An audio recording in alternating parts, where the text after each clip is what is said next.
So this is Jeffrey Fox. This is Unit 2 of the Physics Use Case section of the Big Data Applications Analytics course.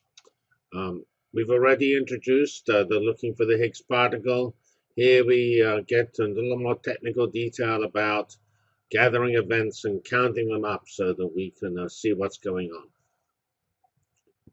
We, of course, have our slogan, using clouds, running data analytics collaboratively on those 3,000 to 3,500 participants in each experiment, CMS and Atlas, and we're processing big data, 15 petabytes per year, to solve problems in physics informatics. And as noted, physics informatics does not exist on the web as far as I can see. We first discussed a little bit about the class software, which is a lot of this will actually generalize to some of the other use cases. Remember, this is not a programming class, but software can either be just run or modified to illustrate some of the aspects of what we're talking about. Python, there are two ways of doing it.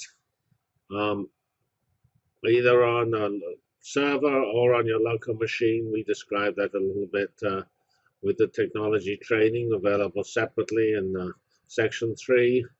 And we use the Python distribution, which has NumPy and SciPy, because numerical and scientific Python is obviously relevant for the types of things we're trying to do here.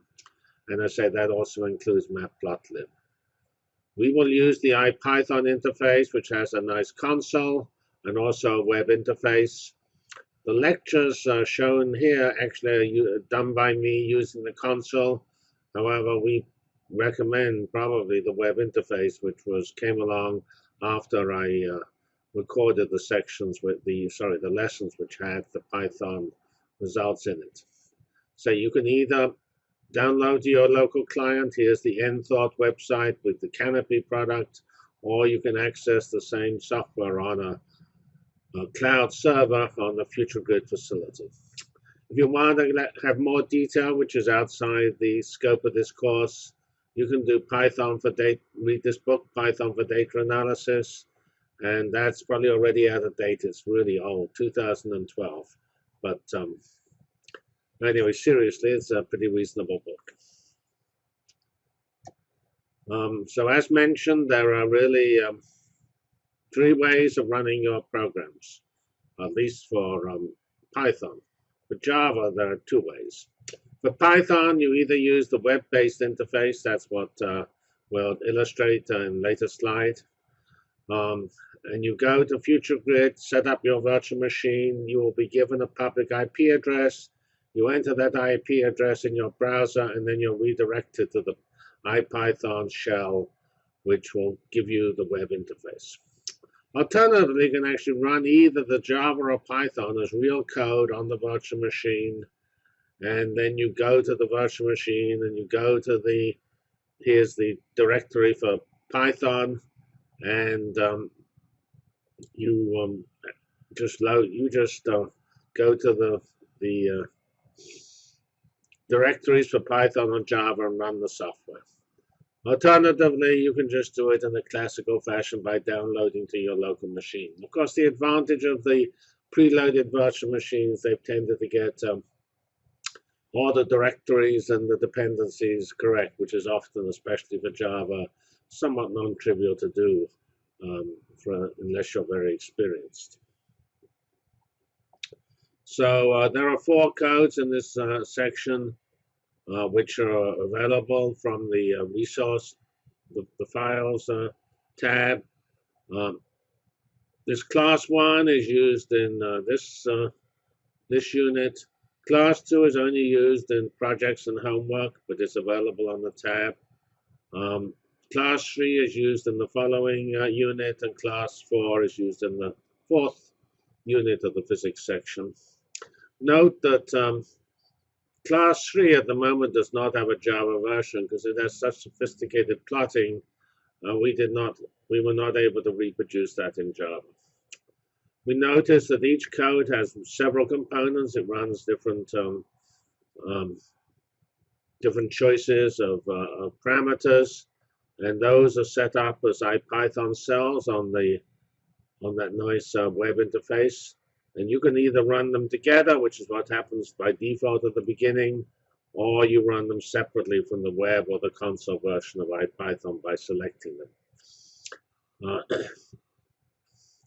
So when I use the console, I just cut and paste the different components separately into IPython and then run them separately.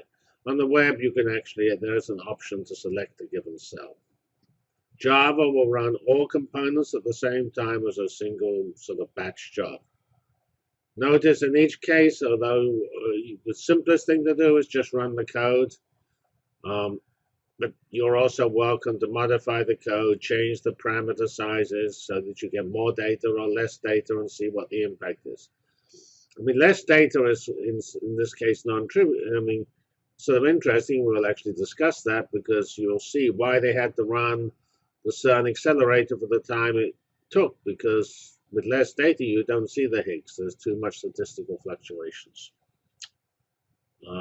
Here is the user interface, the web interface to IPython. And these are codes we have for the physics section. With the other codes here, just codes you use the different parts of the course. This one here is the actual tutorial, which is probably good to do before you do anything. And that's mentioned in the section 3, which is the technology training section. When you click on Higgs class 1 sloping, you will get this, which is the notebook for this particular piece of Python. And here we have these cells, which after each cell we have the output, which in this case here is the simple output. We'll discuss it later in this unit, which is just Python's version of the experiment, which was the Atlas experiment, that how that data looked. So it's roughly the same as what the experiment done, and we do it in Python to actually experiment with different choices of number of events and things like that. And we will go and later on tell you why this stuff here called importance, accept reject method actually works and things like that. And here we will also tell you about Gaussian distributions or normal distributions. So as I've already mentioned, the lectures are described using the Python implementation, not the Java. That's because I found Python easier to use. And they run examples. And you will find we actually give the Java and the Python at the beginning, but when we have slight modifications, we just give the Python for those modifications, not the Java, because it's just Java's is not as concise as Python. And most people, even if you're not familiar with Python, it's sort of obvious what the commands are doing because that's typical of a scripting language. You write what you want in a very concise fashion. For when I recorded these lectures, I used IPython on my local laptop, and I would, however, I would tend to recommend you use the FutureGrid version, but that's of course your choice. And I hope even if you're an expert on Java, you can read the Python code and at least have some understanding of how we're modifying the basic runs. Alternatively, you can actually look at the Java code. The Java code from the file that's within the Files tab, that has everything in it. It's just that we only reproduce in the lectures the Java necessary, base Java necessary to understand roughly what's going on.